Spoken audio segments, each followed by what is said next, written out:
Afternoon বন্ধুরা সবাই কেমন আছেন? আশা করি সবাই অনেক ভালো আছেন। তো চলুন আজকে কি রান্না করেছি সেটা আপনাদের সাথে শেয়ার করি। প্রথমেই শেয়ার করি বন্ধুরা, সোনাকে সকালে আজকে দিয়েছিলাম টিফিনে রুটি, আর সেই রুটি একটু বাড়ি করেছিলাম যাতে আমরাও সকালবেলা নাস্তাটা করে নিই। আচ্ছা, তারপরে চলে আসুন বন্ধুরা, এখানে দেখাই আপনাদের ছোলার ডাল। অনেক দিন পরে ইচ্ছে হয়েছে ছোলার ডাল, তাও আবার লাউ দিয়ে করেছিলাম।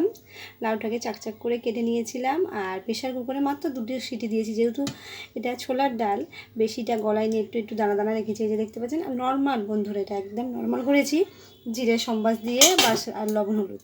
তারপরে এখানে চলে আসুন বন্ধুরা, কাতলা মাছ যে নিয়েছিলাম দেখিয়েছি আগেরবারেও, তো কাতলা মাছের ঝাল করেছি আলু দিয়ে, একটু লাল লাল করে দিয়েছি, লাল লঙ্কা দিয়েছি, কাশ্মীরি লাল লঙ্কা যাতে একটু লাল লাল হয়।